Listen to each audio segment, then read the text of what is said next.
What does someone like Barron Trump notice on a quiet morning in a luxury hotel?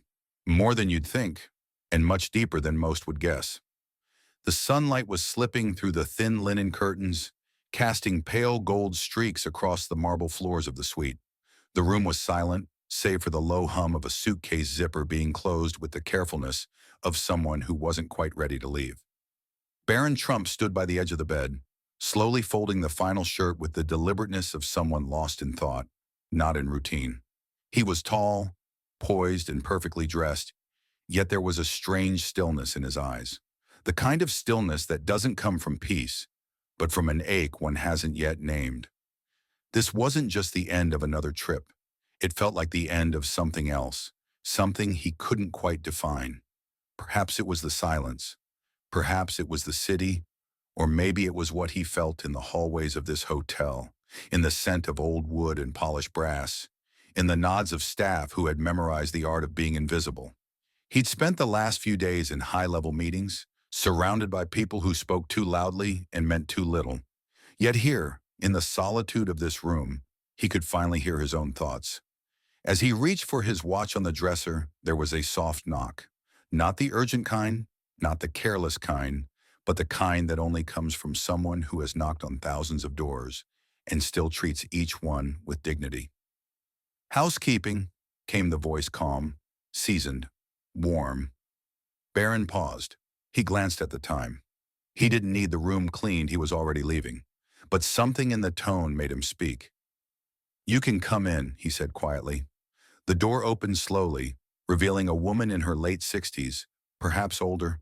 Her face was framed by gray strands, pulled gently into a bun, her hands covered in thin cotton gloves. She walked with a slight bend of age, but her posture held something prouder. "Good morning, sir," she said, offering a smile that didn't ask for anything. "Good morning," Barron replied, stepping aside to let her pass. She moved through the room with quiet grace, straightening things that didn't need straightening, wiping surfaces that already shone. Barron watched her from the side, noticing the slow, rhythmic way she worked. Each movement was purposeful, careful, as if she was tending not to a hotel room, but to something sacred. "Do you ever get tired of this?" he found himself asking. The woman looked up, surprised but not unsettled. "Of cleaning rooms?" she asked. He nodded. She gave a soft chuckle, the kind that held more weight than amusement. "I suppose I used to. When I was younger, I had other plans, other dreams. But life," she paused, wiping the edge of the mirror. "Life doesn't always ask for your permission." Barron was silent. Her words weren't bitter. They were just real. "I had dreams of becoming a teacher once," she continued, carefully aligning the coasters on the side table. "Maybe traveling, writing. I used to write poems in the back of old notebooks when I had the time. But then my husband got sick, and the bills came, and the kids needed shoes. So I found work that was always there, always needed, always honest." Barron sat down on the edge of the chair near the window. "And you kept going," he said. She smiled. "I kept going." There was a pause. The kind of pause that lets silence breathe like it means something. "But I also learned," she added, her voice softer now, "that being thankful isn't hard. You just have to stop and look for what hasn't left you. There's always something, even if it's small." She turned back toward him, wiping her hands on her apron. "Gratitude, young man. That's the thing no one teaches you until you've lived long enough to need it." Barron looked at her for a long time.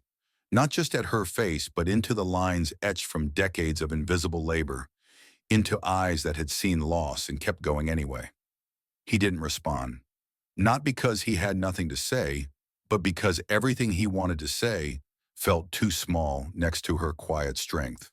And in that moment, the tall young man from a powerful family felt something unfamiliar and deeply grounding reverence. The room was silent again. The door had closed, but her voice still lingered. Not in sound, but in spirit. Barron sat alone at the edge of the neatly made bed, staring at the worn corner of the rug she had just vacuumed. That rug, like her, had probably seen hundreds, maybe thousands of guests come and go. And yet it remained, quiet, constant, familiar, much like her presence. He rubbed his palms together slowly, thoughtfully. There was something unsettling in what she said, not because it was painful, but because it was true. I learned to be thankful. That wasn't hard. What kind of strength did it take to say something like that? After decades of work, no one saw, no one praised. She had given him something he couldn't name, but he could feel it, like light catching in a dark hallway. Barron stood up and walked to the desk. The notepad from the hotel sat beside the leather folder of room service menus. He picked up the pen thicker than it needed to be, heavy, cold, and stared at the page for a long moment before writing. No overthinking, no editing, just heart.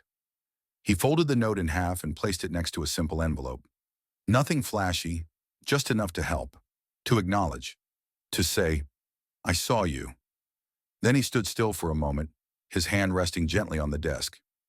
He didn't want to take a photo or hold on to the moment like a souvenir. He wanted to let it live here, with her, as it was meant to. Barron grabbed his bag and headed toward the door, but just before stepping out, he paused, looked over his shoulder, and took one last breath of that still air. It smelled like lavender, dust, and something else. Grace. Then he left. The sun was setting as the old woman made her way back to the room.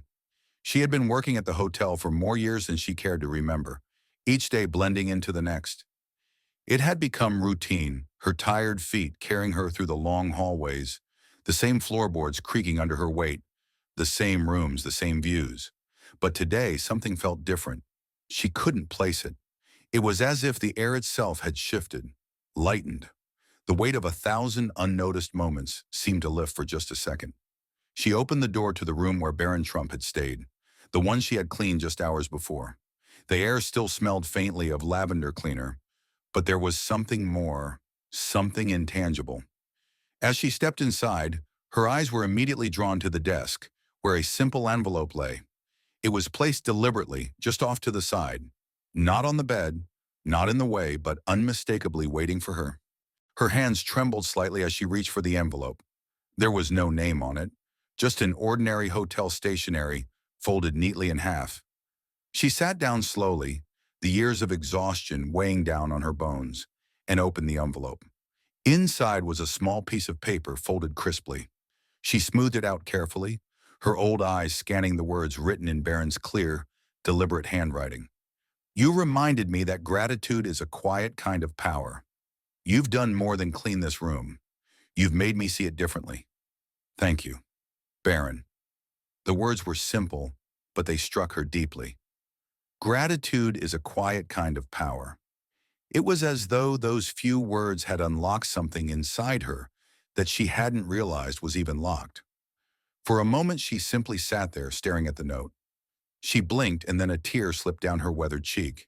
She wasn't sure why. Maybe because she had never expected a gesture like this. Never imagined someone like him would ever see her, really see her. And yet here was this young man, so often surrounded by wealth and power, who had paused long enough to notice her, to recognize something in her that she hadn't even recognized in herself for years, a quiet, unsung power. The note was just the beginning.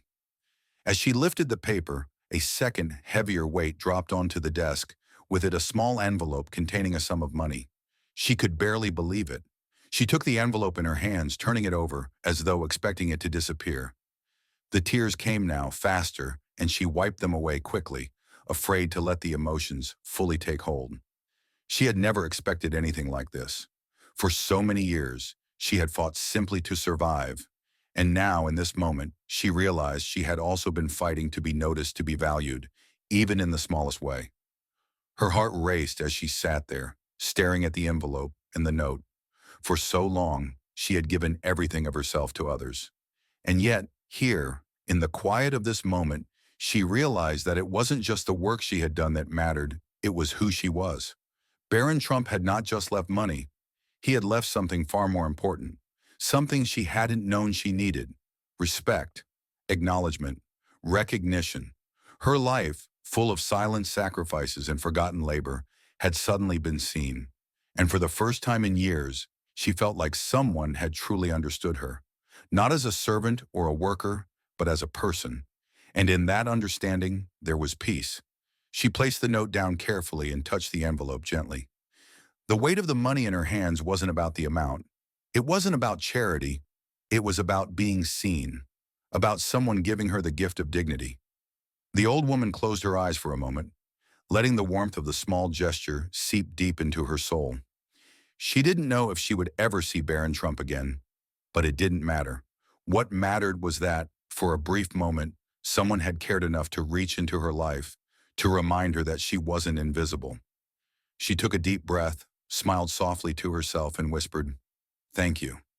And just like that, the weight she had carried for so long seemed just a little bit lighter. Let's keep the conversation going. Subscribe, share, and drop your thoughts below. Your perspective is valuable and might inspire others.